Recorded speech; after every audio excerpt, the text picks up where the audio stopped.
Arjuna is now incapable of even standing. That's what his own. That's why he sat down in the chair. Now you cannot teach any philosophy to that kind of person. First you have to whip him up first. Make him first sit straight and to listen to you, because he is not even available. Until then, Krishna did not open his mouth. And he said, he realized that he has to give him a shock treatment first before Arjuna can listen to anything else. And there are beautiful slokas, 2 slokas come out of the great psychologist. This we need to learn, how we should at least scold other people also. Even if you want to scold, this is how you have to scold. Kudasva kashmalamidam vishami samupastitam anarya justam aswargam akirtikaram Arjuna. Says, Klaibhyam masma magapartha naitatvam vipapadyate kshudram hudayadaurbhalyam chakvottishta parantapa. So how do you scold? First praise him first. Hey, Parantapa! Parantapa means a scorcher of all enemies. So he says, now he has to get up. That means the once you give him, says, where did you get this kind of weakness? So anybody, if you are scolding it, don't say you are a stupid. Where did you get this stupidity from? If you go to child, this will say, I got it from you, he may say. He may say. But here says, this is not your nature. Kutastva kashmalamidam shami. In this vishayam, in this time where there is an urgent need for you to fight, where did you get this weakness from? Because you are parantapa, you are scorcher of enemies. Where did you get this weakness from? This is not your nature. Get up, uttishta, get up. Get up from your laziness, get up from this lethargy. So he's really giving a shocking treatment and calls him Klaibhyam mesma magapartha. Klaibhyam means, he says, this, you are behaving like neither a man or a woman. He was like that for 1 year. I don't know if you know, before the war. But saying like that, if Arjuna, if anybody else would have said, he would have taken his Gandhi woman ready to kill him. Such kind of insulting words he gave to wake him up or whip him up. And Arjuna has to get up and say something. And that's what he says. Now, here, a crystallization of his problem now comes into picture, where Arjuna recognizes what the problem that he is facing with. Guru nahatvani mahanabhavan shreyo bhoktam vaitsham apiha loke. Tvartha kamastu guru nihayva. Bunjiya bhogan rudira pratigdhan. How am I going to kill this, my great guru, the Acharya, who brought him up like his own son? In fact, gave more knowledge to him than his own son too.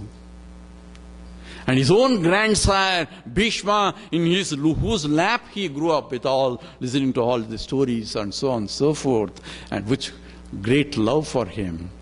How am I going to kill? It is better for me to go into alms, because he already practiced that before, getting alms and eating that. That seems to be better than killing all this. And how can I enjoy the kingdom, that which is stained by the blood of these great sires? That is his problem. At the same time, he knew that he came to fight a dharmic war, to do justice. So he realized there is a problem in him. And the problem that you see is, I see them in front of me, they are existing right now as the teacher and the grandsire in front of me. Now after the war, they are not going to exist there. So I assume that their existence is based on their shapes and forms, and therefore you can see where the problem is coming from.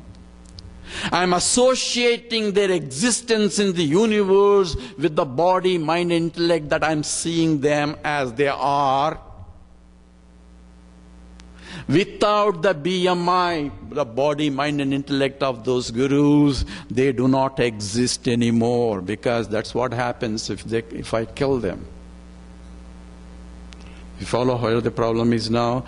The existence is to be assumed in terms of that, and without the form, they don't exist. Existence depends upon the form itself, the body, mind, intellect of the gurus. These are all our problem when we cry for everybody else. He is no more. I am crying. Why? I've assumed that he was existing as long the body was existing, and he is no more existing when the body is not there. And therefore, how can I kill these people? How can they eliminate their existence itself? They are conscious entities, existent entities. I'm not trying to wipe them out from this universe when I kill them. That was his problem. At the same time, he has to fight because injustice has to be stopped, and he's being a Kshatriya trained to do that. So this conflict of values is coming in, and therefore karpanya doshopahata svabhavaha pruchhavitvam dharma samura chetaha yasrescha nischitam bruhitanve sishyastvoham sadhivam tvam prapannam. First is he recognized the problem,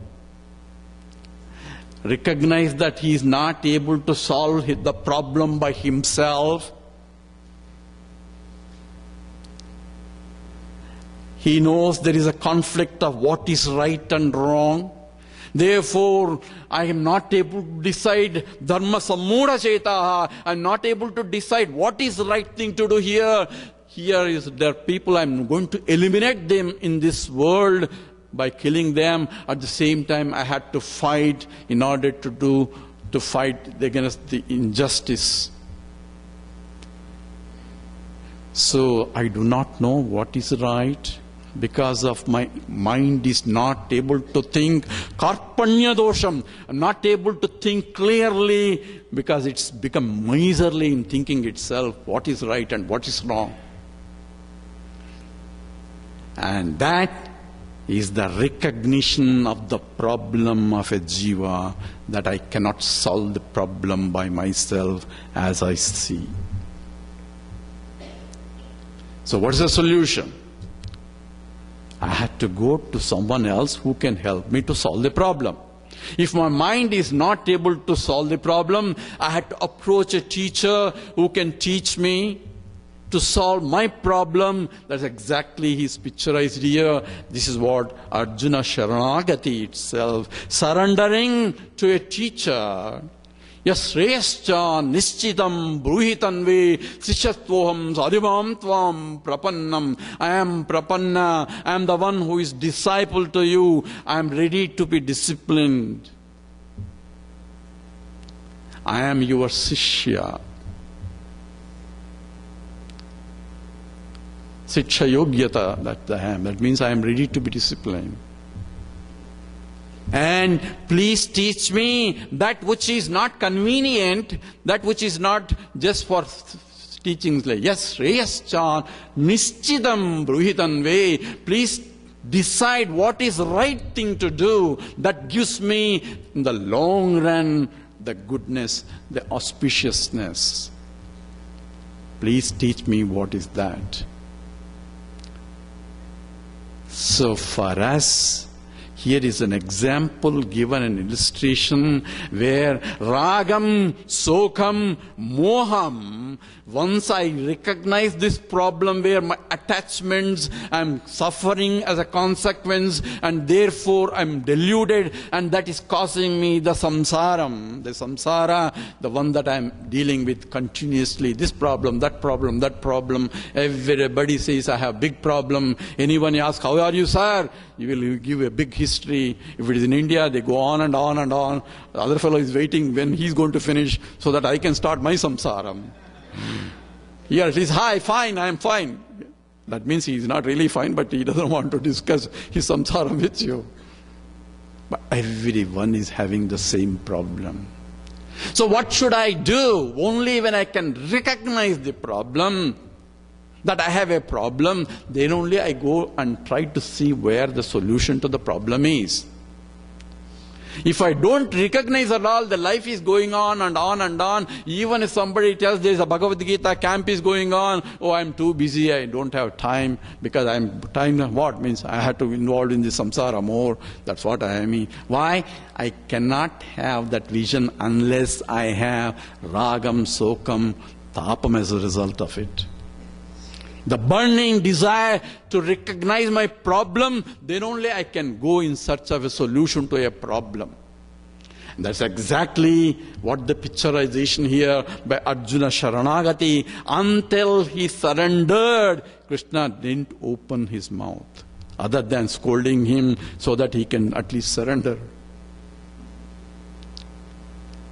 And this is the upodghatam. Upodghatam means introduction of the situation where the student is brought in and the teacher is brought in here together, and therefore the discussion from there on starts. In all scriptures and everywhere, the student, teacher are brought in together.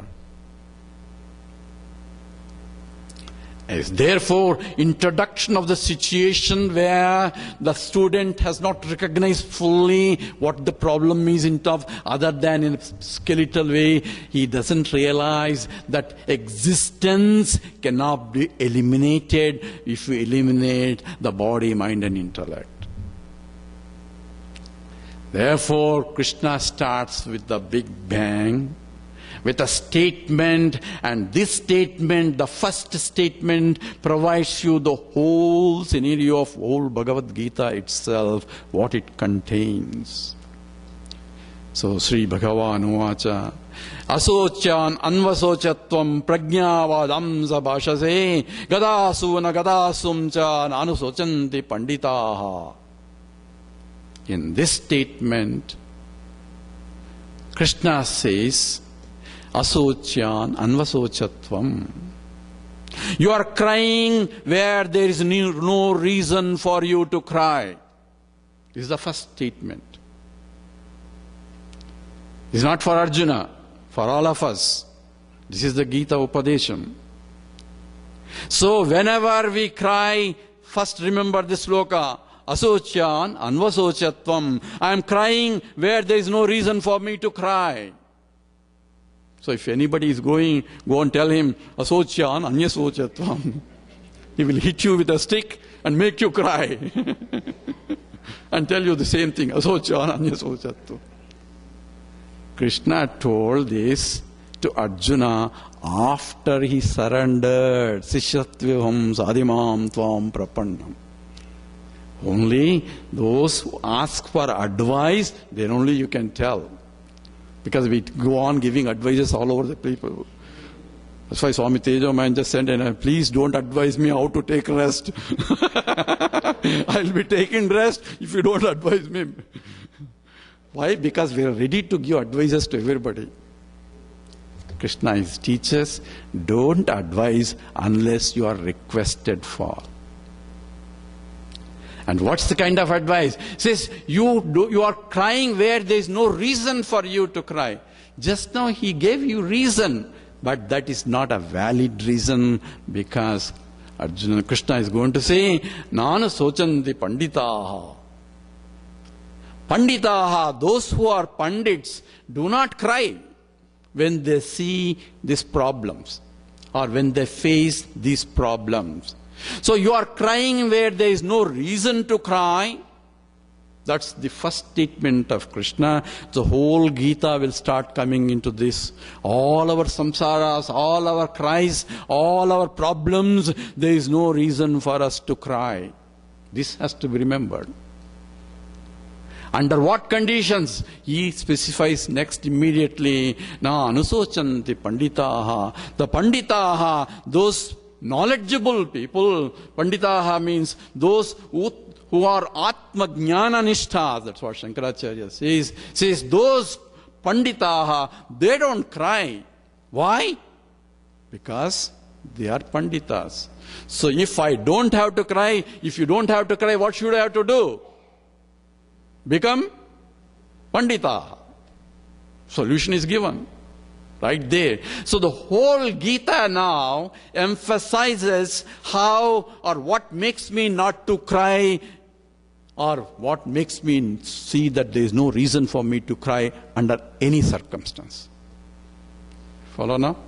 So the essence of Gita is emphasized here in the very first statement of the Krishna.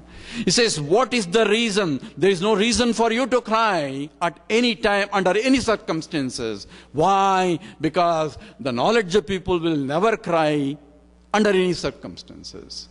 So I need to know what is that knowledge that makes me not to cry. That forms the very basis. And this statement is used later. This is called Upodghadam, the introductory statement. So in the Mimamsa means an inquiry or of the scriptural text. Inquiry means not police inquiry. Inquiry of the scriptures is called Mimamsa. In the Mimamsa Shastra, the first is, what is the Upodghadam? What is the capital statement that you are making? What is your objective? Because it's a science. Says, what is it? That's what in all sciences. What's your objective? Please state clearly. And what's your conclusion? And the conclusion and the objective has to match in. This is called Upodghadam and Upasamharam. When we go to the 18th chapter, we have to bring in back this statement, have we become Panditaha? Follow? So essentially, the Krishna outlines the whole scriptures. You are crying where there is no reason to cry. Once I understand what is the nature of the problem itself. And what is the problem? Says Guru no hatvani mahanubhavan. How if I am going to kill all these gurus, what's going to happen? I am going to lose them. Because I have assumed that gurus live as long as the body lives. The existence of the gurus and the grandsires depends upon the existence of this body, mind and intellect.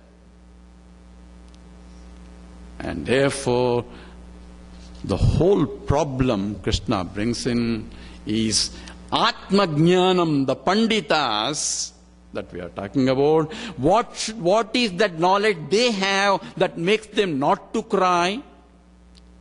Is to know what is the absolute reality in the system, in the problems that you are facing. So what is the problem? And therefore problems saying, I am misunderstanding what is that really exists and what is that ephemeral that keeps on changing. And got confused in terms of what is the reality in this. If you understand these basics of this, whole Gita will flow through it. So I'm going to take more time to get across the basics of this process. How many people have attended the Saddarshan class? Oh, there are a lot of people not attended also. So that's those who want to learn more.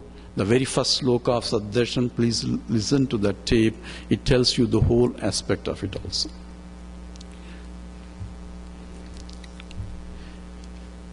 And here the problem that concerns is we should know what really exists, or what is the existence itself.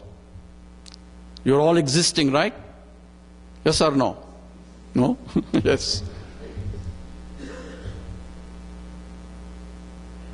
If we understand this little bit, so this, you see the watch here? Yes or no? Yes? Yes. If the watch is not there, you cannot see. But watch is there, you could see. Therefore, you say there is a watch there. That means watch exists. Right? We go to question a little bit later, but have that question in mind. Does the watch exist because you are seeing it? or you are seeing it because the watch exists? A question we will raise. But before we go to that, if the watch exists, right? If the existence of the watch is it a property of the watch?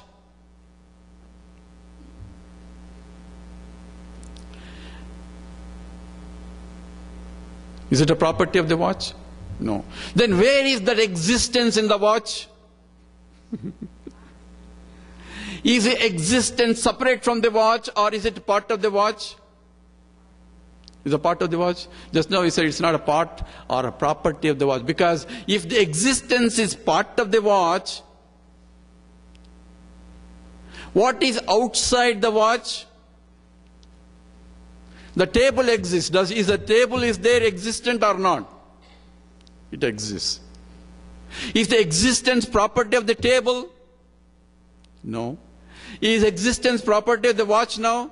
It's not. What is there in between the watch and the table? Space. Does the space exist or not? Exists. Now where does the watch existence end and the space existence starts? Can you make a division? So, let's make a first statement. Existence is not a part or a property or a product of this object. Right? Existence pervades this watch in and through and extends beyond also. It extends all over into infinity. Now, if I remove this watch, in the place where the watch is, does the existence exist or not? Yes or no? It's not a vacuum. It exists. It is. So existence is not a part or a property of this object. It pervades this object.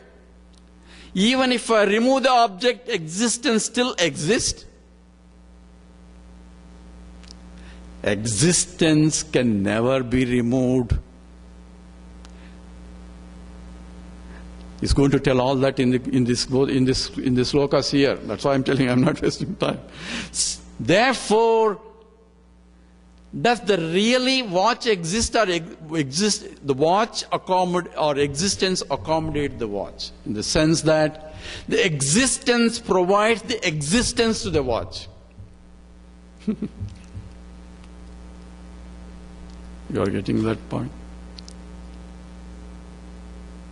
Because whether the watch is not there, their existence continues. Now watch exists with you. Say, existence is accommodated by this.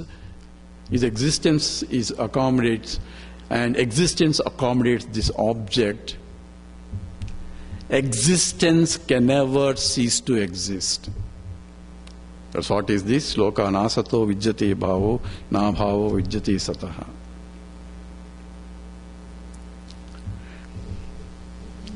That means, if I destroy the watch, what happens to the existence? Existence will remain as the destroyed watch.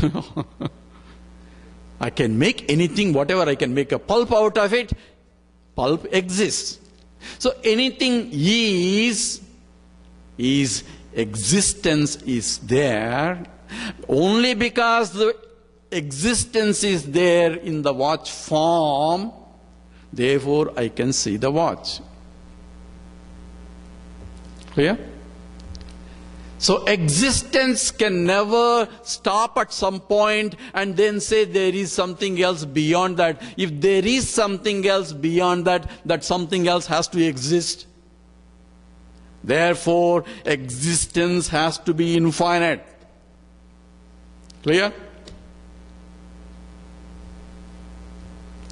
Now, this is the nature of Sat. And the scripture says existence alone was there before the creation, and that existence itself became into many things without losing the existence part. It means existence remain as existent. Is it clear or is it confusing? Now let's go to the next step. This is Sat aspect of it. Because I see the Guru and the teachers are there. When I kill them, they are not going to exist anymore. I am saying it, or Arjuna was saying it, because I assume existence is crystallized in that form. Existence exists whether that form exists or not. Just as existence is there even if I remove my watch. Now, are those gurus also conscious entities? And how about you? Are you conscious? Yes. Now, it's difficult to prove that consciousness is infinite, because in order for the consciousness to express itself, the equipments have to be conducive to express consciousness. But what we will do is prove that consciousness has to be existing. Right or not? Because we cannot talk about non-existent consciousness. So are you existing conscious entities or not? Yes? But as a conscious entity, you establish the existence of everything else. Now look at the watch. Do you see the watch? Does the watch exist? Who says that watch exists? Does the watch say I exist? No, it cannot say. It is jadam. You as a conscious entity saying that there is a watch there, without you there, existence of the watch cannot be established. Right? A conscious entity has to exist before the existence of unconscious entity is established. Follow this logic? So I have to be a conscious entity first, then only I can say chair is, he is. So, sir, he is conscious entity. I don't see consciousness of him. I am seeing only BMI, body, mind, intellect. Even mind, intellect I cannot see. I know body is there. And when he moves around, I know he's alive. But that existence of anything in the world is established by me existing first and being conscious first and me conscious of everything else. So conscious existence that I am has to be there before the existence of anything in the universe can be established. Follow? Therefore, I am is an existent conscious entity.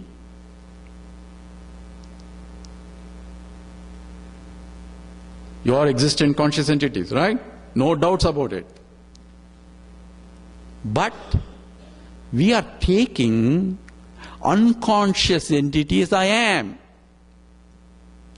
Even though I say I am conscious entity, I am existent entity, and I am a subject, and whatever this that I can point out is unconscious entity, I am taking the unconscious entities I am. See the confusion here.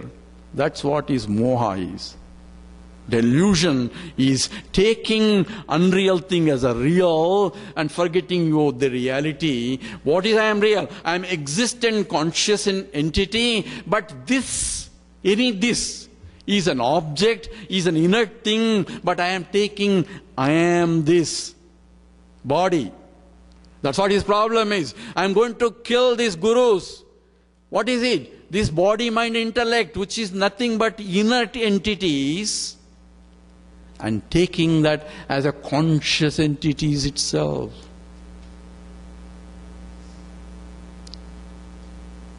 Now it's not for Arjuna, it is for us to now think. Whenever I say I have a problem, who has the problem? This is called Pandita don't have problem. Why? This is what the problem is. They know this Atma Jnana Nishta. They know what is Atma, what is I am. Because we do not know what that I am is. And all our problems come into picture because we are crying where there is no reason for us to cry. When I don't have a problem, why should I cry that I have a problem? And that becomes a problem only. Because problems belong to this, not to me. That's why I can safely go to deep sleep state and forget all the problems. If the problems belong to me, I can never sleep, number one, and it should be with me all the time. But I can able to get rid of the problem and sleep. That means problems do not belong to me. That's why sleeping pills are taken, right? So that I can detach completely and say they are none of my problems. They are not my problem. That's why I can easily get rid of. Therefore, asocyan anvasochatvam. Therefore, you are crying where there is no reason to cry, because you are not this body, mind, intellect that you think you are. You are something other than that which is Chaitanya Swarupam, that exists in consciousness, Satchidananda Swarupam. That is your nature, that is Atma. Everything else is Anatma. And reject Anatma, claim who you are. In the process of claiming itself, you see that there is no problem for Atma. You follow how you become Panditas by the end of the camp? If you are already not there, all I had to see is reject what I am not as I am not, and claim what I am as I am. Who am I? I am existent consciousness that I am. The problems belongs only to Anatma, which is inert. And that detachment is what is required. So Krishna, in the next up to sloka from the 11th on up to 25, he's going to give the highest philosophy, takes us to that. If we can lift our mind also to that teaching and stay in that, we also become Panditas. That's why na anusochanti panditaha. They do not cry because they don't have any problems. We think we have problems only because we are confused. We don't know what is I and what is this. So how can any get killed in the process? And therefore, Krishna bangs with the statement, Nate vaham jatunasam natvam nimi janadipaha nataiva nabhavishyamaha sarve vayamatah param. There is never a time where these kings are not there, never a time I was not there, never a time you are not there. In the past, in the present, in the future, there is no question of dying, because I am the conscious entity. Conscious entity cannot die. If conscious entity dies, who will know the death of the consciousness? Some other conscious entity has to be knowing the death. Therefore, na udeti na astameti, it has neither a beginning nor an end. That is the nature of the consciousness that you are. So he says, why are you crying? Who is killing? What is get killed? Don't get confused. Idam is only seems to be getting killed, but aham never gets killed. Aham is, I am the existent consciousness. Just now it says, existent can never cease to exist. Now Krishna is going to tell us that. And consciousness has to be there even to say that existence exists. And therefore, the teaching says, I had to discriminate that which is changing and that which is changeless. I am the one which is same in the past, in the present, in the future. Therefore, I never change. That's what Nattevaham jatunasam natvam nemi janadipaha nataiva nabhavishyamaha sarve vayamatah param. There is ever a time I was not there. I was there in the past, in the present, in the future. In my own life, Dehinosmin yatha dehe kaumaram yavanam jara. Just as the body is changing continuously all the time. I was a child, there was a body at that time, the body has become an adult, and also the body is continuously changing, mind is changing, intellect changing. What is that which is changeless? Natvevaham jatunasam, that which never dies, that which never changes at all. I is nothing but changeless. When I was a child, I did this and all that I can recollect because I was there in the child body at that time, in the child mind, child intellect. I never changed. My body changed, my mind changed, my intellect changed. Because that is the nature of the change, that is the property of the body. It has to follow its dharma. But I don't change. Why I have to cry for the changing body? Oh, my car is happening, my car is happening. Hey, that's a car. If something is happening, I have to take it to the garage and get it fixed. A problem for the car is not my problem. Only problem because I know I can't use it, that's all. If nothing can be repaired, what can you do about it? I have to get a new car. That's why you tell you, he says, Vasamjirnani yatha vihaya navani grinati naropanani. So, yathada sarirani vihaya jirnani anyani samyati navani. So, if the car is gone bad and I cannot repair, or repair cost is more than a new car, then I have to get a new car. It's cheaper to get a new car than fix the old car, right? Same thing for the body also.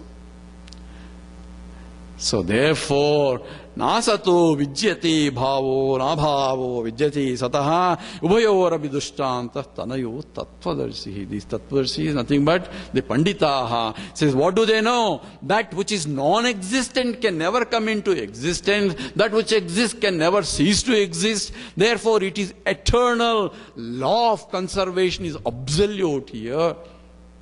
It's not just the energy is neither created nor destroyed. Existence can never be created nor destroyed. That's what Krishna says. Anything that exists can never cease to exist. Whether it's in the energy form, matter form, or soul form also. Across the board, he is giving the law of conservation. This is a fundamental law. And that existence I am, because I exist, I say, and I am conscious existent because I am conscious of my own existence. I am self-conscious existent entity. Therefore, I am self-existent entity. Everything exists because I exist. Remember, unless I say the chair exists, existence of the chair cannot be established. Without the presence of a conscious entity to establish the existence of a chair. Therefore, my existence and my consciousness is absolute nature. And therefore, that which exists can never cease to exist. There is never a time I was not there, never a time you are. That means conscious entity never cease to exist. Forms keep changing. All other changes occurs in the anatma. This is atma, anatma vicharam is telling him in these first few slokas. So know that avinashasu tadviddi ena sarvavidam tadam vinasam avayam syasya na kaschis kartum arhasi. That which is indestructible can never be destroyed. That's why it's called indestructible. So you are saying you are killing those people? How can it be? You are only destroying the body. Body is not them. They are conscious entity. They are that consciousness you can never kill. That avinasha. Therefore, that which pervades everything in the whole universe is that only. And that therefore, don't get confused. Nobody can destroy that which is indestructible.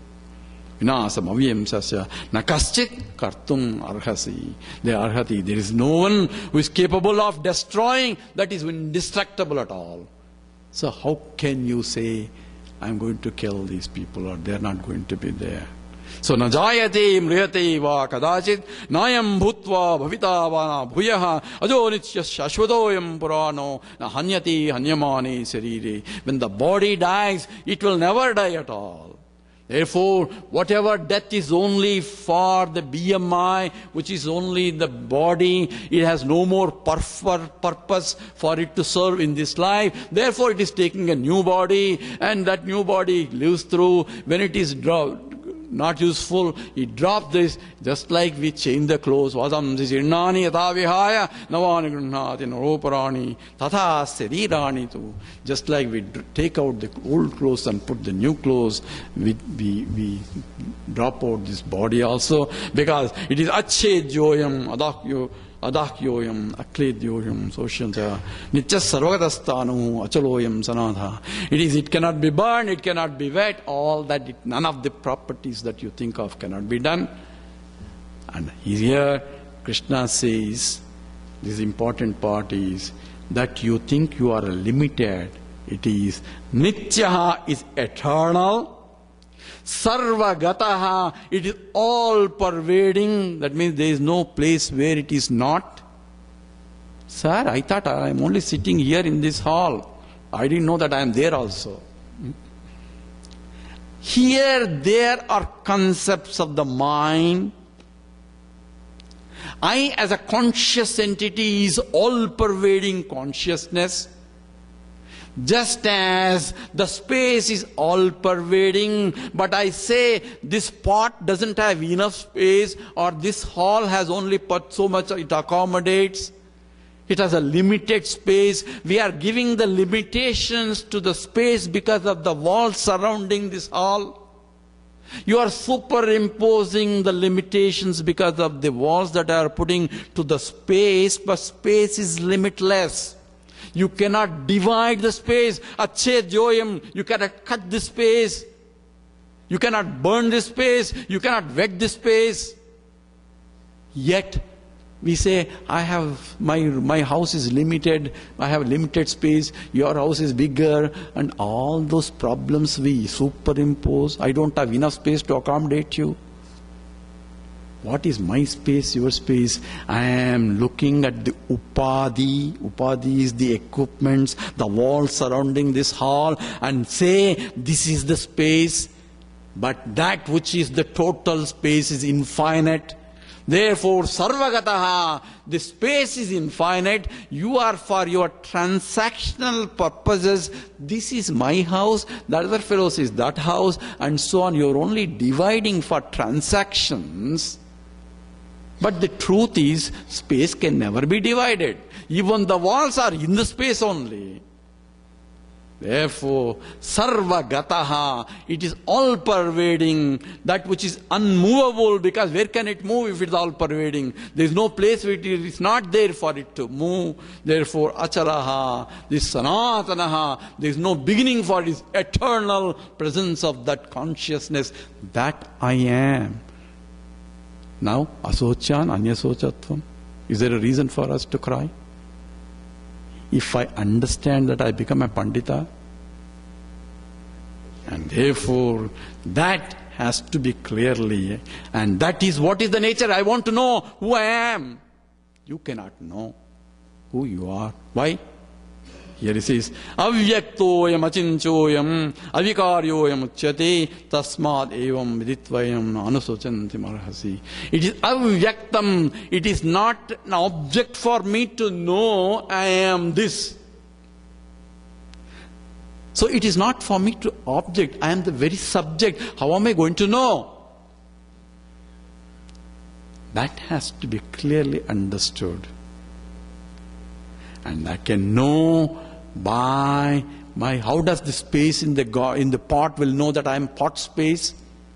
By looking at the pot and looking at the space outside, and says I am the same space, but now I am a pot. I am called pot space, limited by the pot walls. What's the schedule? 10:20. This is a second chapter. I'm going exhaustively only because it will go by, I'll express afterwards, because once we know the jnana part, everything else comes into picture. So we'll stop a little bit more, just 1 minute. But this consciousness that is there enlivening in this body, this matter is not consciousness. It's just a matter, carbohydrates, minerals, so on and so forth, assemblage of matter. But look at this wonder, that consciousness which is all pervading, just by very sannidham, very just close by itself or contact itself, making this inert matter so dynamic that I am able to talk, you are able to listen. Isn't it wonder what makes a matter so dynamic? Do I have to see any miracles anywhere? This is the most miracle. Acharyavat paschati kaschidena acharyavat vadati. Says even to talk about it is a wonder. How can that consciousness and this inert matter, which is nothing to do with the consciousness, yet in very mere presence of it, makes it so dynamic, so active, causing problems to everybody? That is wonder indeed. Itself, Krishna himself says. And to know more about that wonder, how I can see the wonder of all wonders. Once Krishna mentioned that you are not this, because any this is an object, and you are a subject which is a conscious entity that exists, therefore existent conscious entity that you are. And any this is an object, and you are not an object. And that which can be objectified is nothing but matter, which is essentially the Jagat. Sir, this looks very complicated. That's what people told me. In between, it's too much thinking, very subtle here.